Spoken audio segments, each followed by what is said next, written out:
Good evening and welcome to State of Business on Art Television. I'm Tamiru Nimsal. Let's have a look at the headlines. Global support for Sri Lankan entrepreneurs. President vows. The surge in ISBs in 2018 has a valid reason. Former governor justifies. News in detail. President Anukumar Dissanayake has pledged unwavering support for Sri Lankan entrepreneurs to secure their place in the global market. President Dissanayake said this speaking at the 26th anniversary celebration of the Chamber of Young Lankan Entrepreneurs held in Colombo yesterday. The President laid out a vision of economic empowerment, transparency and political stability. The President emphasized that the government has created a business-friendly environment where investors can operate without paying commissions. He also pointed to the successful revival of 11 halted Japanese projects and 76 suspended Chinese projects, showcasing the government's ability to rebuild trust and bring economic stability. Among the key achievements is the construction of a 50 megawatt wind power plant in Mannar, part of the renewable energy push. The President reaffirmed the integration of diplomats and entrepreneurs in the government's strategic approach to expanding Sri Lanka's presence in international markets.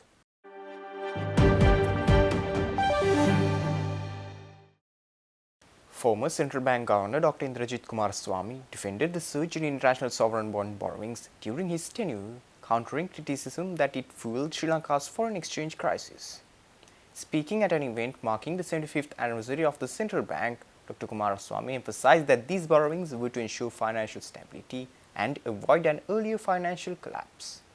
ISBs went up from 5 billion at the beginning of 2015 to I think 15 billion by end of 2019. So there was a 10 billion increase in the ISBs outstanding. Of that 10 billion, 5 billion was accounted for by switching of instruments. Because in 2015, 3.5 billion of portfolio investment was in the rupee securities. As I told you, that's very volatile. And we had a problem because of it. So those flows were reduced from 3.5 billion down to 600 million by the end of 2019.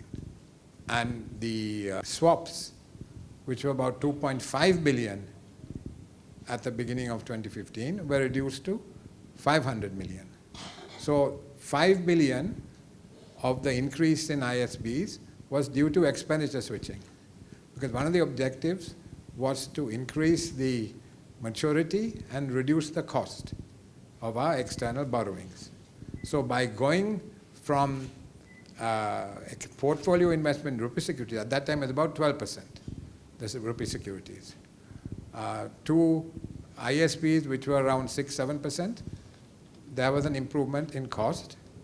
And going from highly volatile flows of portfolio inflows to 5 and 10-year maturity ISBs increased the stability of the flows as well. Dr. Indrajit Kumaraswamy also addressed concerns about the $4.5 billion in ISBs raised in 2018 before the presidential election. The former governor described it as a buffer against the risk of policy shift under a new government, which he feared would pull out of the IMF program and lose access to capital markets. The second thing to say is that 4 billion that was raised in 2019, the practice was to have one issuance, usually at the beginning of the year, somewhere around February, March, and we used to raise about 2.5 billion, right? 2.5 billion. So that was actually successfully completed in March. Then we had the Easter bombing. And it was clear as night follows day that the government was going to change. It was also clear that the incoming government and the people who were going to be doing economic policy in that government were likely to change policy significantly. And I shouldn't talk for others, but my own thinking at the time was the IMF program will be discontinued. We may have difficulty in retaining our access to capital markets. So we were told by our advisors that the markets were willing to give us some more money, which was very surprising to me because we had had the constitutional crisis in the fourth quarter of 2018, we had the Easter bombing, and people were still saying, we can give you money. Mainly because at that time, we had passed the Active Liability Management Act, we had published the medium-term debt management strategy, and the national export strategy was published. All those things had been put out as to explain how we were going to manage the situation. Our line was, yes, we have a very fragile debt dynamics, but we know how to handle it. And this is what we are doing to handle it. Because of the markets were willing to give us more money, so we took the money to build up our reserves so that even if there was a reversal in policy as there was, we would have a bit of a buffer.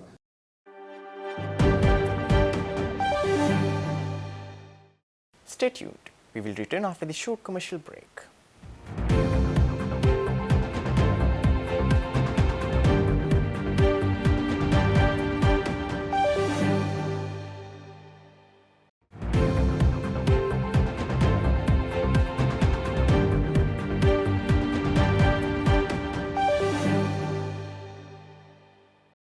Welcome back after the break.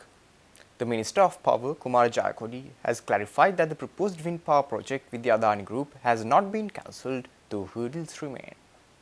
Speaking at the inaugural meeting of the Ministerial Consultative Committee on Energy, Minister Jayakodi stated that discussions with their local representatives are ongoing. The ministry expects a response within 2 weeks and will consider alternatives if a negative reply is received.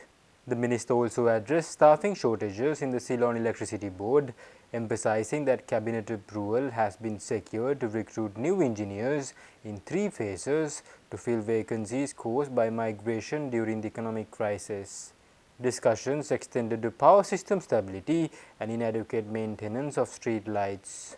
Officials highlighted efforts to stabilize the grid with alternative energy sources like solar power, while a national policy to improve street light maintenance is expected within 2 months.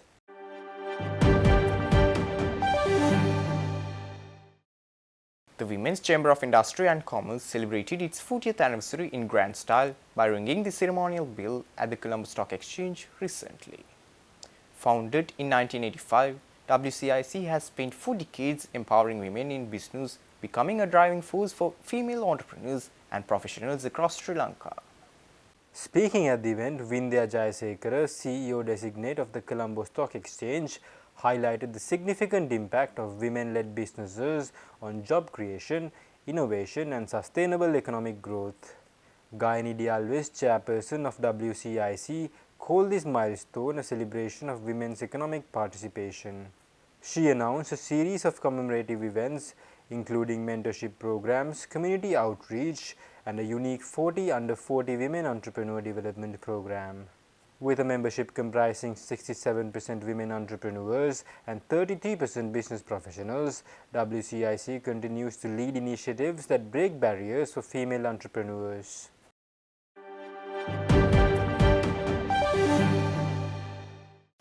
Marking International Women's Day 2025, the United Nations Development Programme in Sri Lanka organized an event under the theme Progressing from Representation to Transformative Gender Empowerment.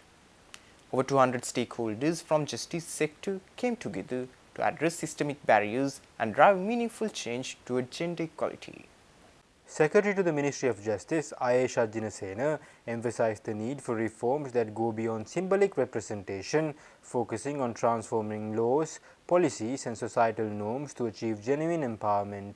The event also featured insights from Marlene Herwig, officer in charge at UNDP Sri Lanka, who highlighted challenges faced by women in accessing justice and the importance of collaborative efforts to bridge the gap.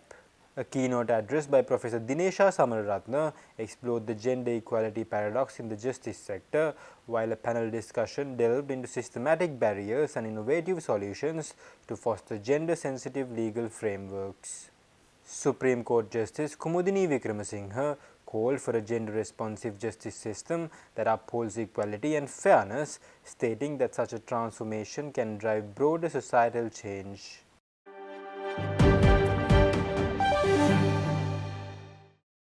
Stay tuned for stock update.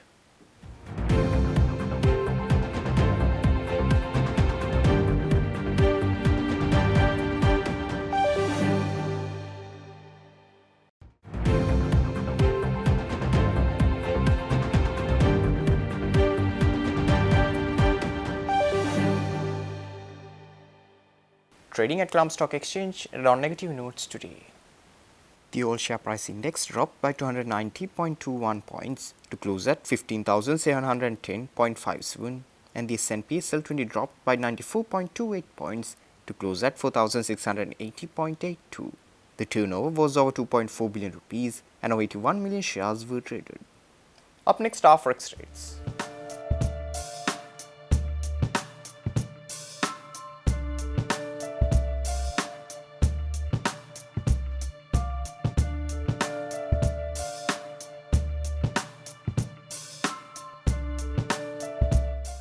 That's all our news for today. For this and more, subscribe to our channel on YouTube and follow us on Facebook. Take care and good night.